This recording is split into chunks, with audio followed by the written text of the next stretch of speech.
broken. Promise to call me out of work. I'm leaving and I'm never. नमस्ते बच्चों, इस video में हम लोग क्लास 10 का चैप्टर जिसका नाम है sectors of the Indian economic इसको कवर करने वाले हैं।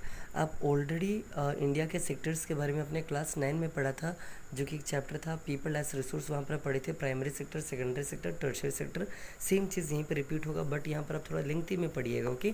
और ये मोस्ट इंपॉर्टेंट भी, हम आपको एक चीज़ दिखाते हैं जो सबसे पहला इंपॉर्टेंट दिखाते हैं, ये देख लीजिए साइड में। प्राइमरी सेक्टर जिसको एग्रीकल्चर एंड अलाइड सेक्टर कहा जाता है, आपको इसके बारे में जानना है। देन सेकेंडरी सेक्टर और इसके बाद टर्शियरी सेक्टर, तीनों का डेफिनेशन आपको यहाँ मिल जाएगा। What is primary sector, what is second, इसका अल्टरनेट नाम। Then what is secondary sector, जिसका अल्टरनेट नाम है मैन्युफैक्चरिंग सेक्टर या तो इंडस्ट्रियल सेक्टर।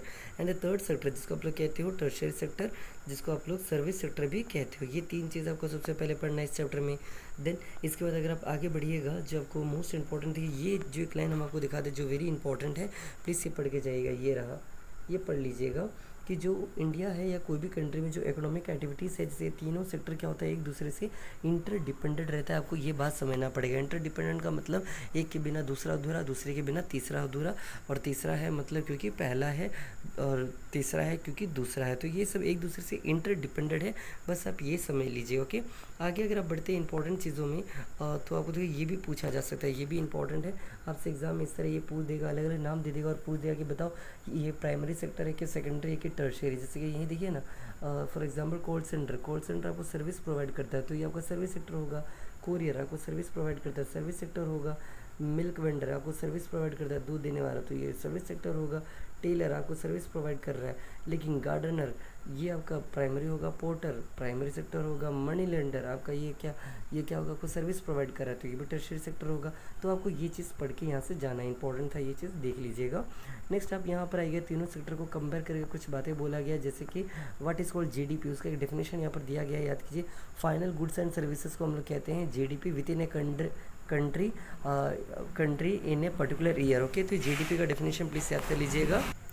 देखिए यहाँ पर अच्छे से जीडीपी का डेफिनेशन दिया गया, आप यहाँ से कर लीजिए। अगर जीडीपी का दो डेफिनेशन दिया गया, सबसे पहला डेफिनेशन ये है, the value of final goods and services produce in each sector during a particular year provides the total production of the sector for that year. तो ये पढ़ लीजिए, ये तो छोटा में पढ़ना चाहते तो कम से कम ये भी याद कर सकते हैं। The sum of production in the three sectors, कौन three sector, primary secondary and tertiary, ये तीनों सेक्टर का जो सम ऑफ द प्रोडक्शन है, इसी को आप लोग कहते हो जीडीपी, ओके।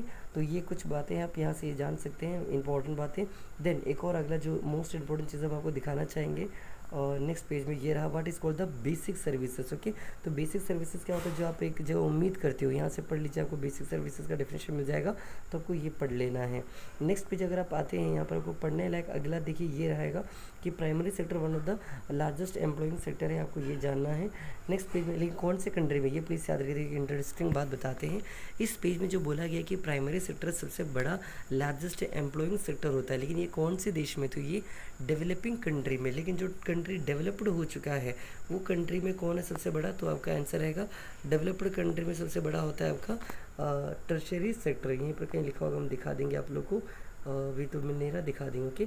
तो प्राइमरी सेक्टर डेवलपिंग कंट्री में सबसे बड़ा, और जैसे खास करके इंडिया भी क्या है, डेवलपिंग कंट्री है, तो डेवलपिंग कंट्री इंडिया में प्राइमरी सेक्टर सबसे बड़ा है, जबकि जो डेवलप्ड कंट्री वहाँ पर सर्विस सेक्टर सबसे बड़ा होता है, ओके।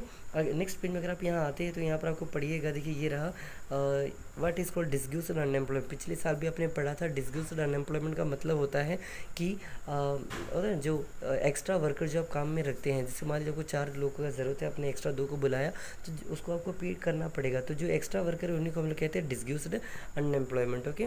नेक्स्ट आप यहाँ पर पढ़ने लायक यहाँ देख सकते हैं, what is called under employed. देखिए जो एग्रीकल्चर सेक्टर में काम करता है, इनको अंडर एम्प्लॉयड कहा जाता है। अंडर एम्प्लॉयड का मतलब होता है कि ज़रा सोचिए, इनको क्या 12 महीने काम रहता है, नो। जब महीने आएंगे, जैसे कि रबी सीज़न, खरीफ सीज़न, ज़ैद सीज़न, तभी इनको काम रहेगा, बाकी टाइम ये बैठे रहेंगे। That is called under employed sector कहा जाता है, ये भी हो गया। देन इसके बाद आपको इस पेज में जो आपको पढ़ना है इस चैप्टर में, वो आप देख सकते हैं, यहाँ पर कुछ स्टोरीज टाइप दिया गया है, कुछ औरत की कहानी है, लक्ष्मी, और लक्ष्मी की कहानी आप यहाँ देख सकते हैं। और कुछ ये देखिए, कुछ एज ग्रुप के बारे में बोला जा रहा है कि इंडिया का 52% में क्या है, ये है, वो है।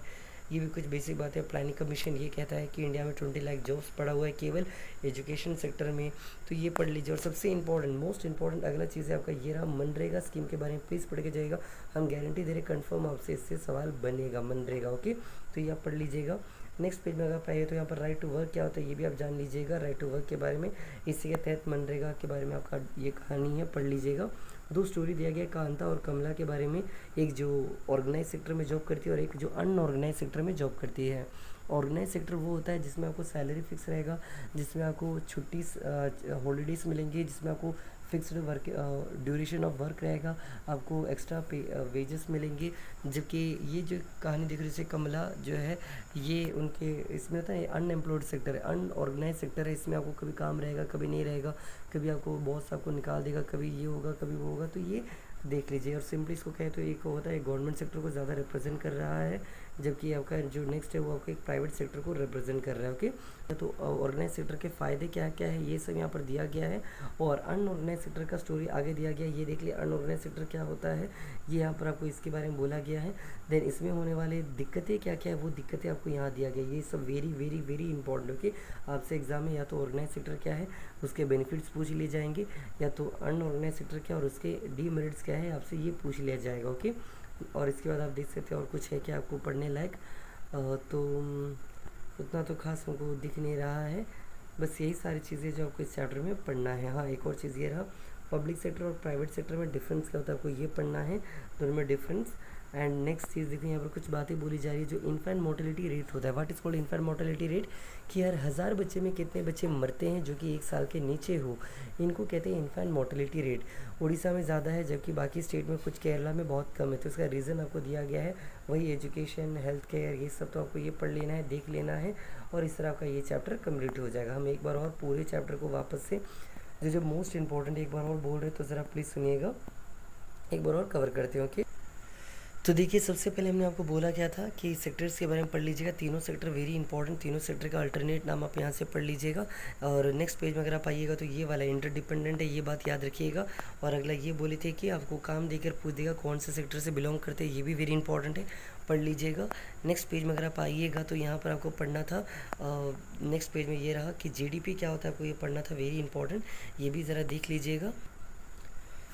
और उसके बाद आप यहाँ पढ़ सकते हैं नेक्स्ट इंपॉर्टेंट चीज़ था आपके लिए बेसिक सर्विस क्या होता है, हम आपको ये बोले थे, ये देख लीजिएगा। बेसिक सर्विस के बाद आपको इंडिया जैसा डेवलपिंग कंट्री में सबसे इंपॉर्टेंट प्राइमरी सेक्टर होता है, जबकि डेवलप्ड कंट्री में सबसे ज़्यादा सर्विस सेक्टर में लोग काम करते हैं, ये बात आपको याद रखना है। एंड यहाँ पर आप पढ़ सकते हैं disguise unemployment and under employment का डिफरेंस क्या था आपको पढ़ना था। देन आपको organise sector and unorganise sector में जॉब में डिफरेंस क्या होता है आपको वो पढ़ना था, ये रहा आपको दिखा देते, ये रहा। देन मनरेगा स्कीम पढ़ना था, प्लानिंग कमीशन के बारे में जानना था, और उसके बाद आपको पढ़ना था ये कि अगर हम आपसे एक सवाल पूछे कि बताइए अनऑर्गेनाइज सेक्टर में जो जॉब करते हैं उनको कैसे उनके लाइफस्टाइल को बेटर किया जा सके, तो आंसर क्या रहेगा, आपको ये सब लिख देना है कि कैसे कैसे आप बेटर कर सकते हैं, ओके। एंड ये सब बता के पब्लिक और प्राइवेट सेक्टर में डिफरेंस क्या आपको वो भी पढ़ना था, ये रहा। और इस तरह ये चैप्टर कंप्लीट हो जाएगा, ओके। तो आई होप ये चैप्टर आप समझ गए होंगे, और अगर आपको चैप्टर अच्छा लगा शॉर्ट में बताएं, अगर आप लेंथी चाहते तो वो भी बताइएगा, नहीं सर हर एक क्वेश्चन को डील कीजिए, आराम से बताइए, तो आप ये बताइएगा तो हम ये भी कर देंगे, ओके। तो इस वीडियो के लिए बस इतना ही, अगर आपको वीडियो अच्छा लगे तो बताइएगा, ओके। Thank you.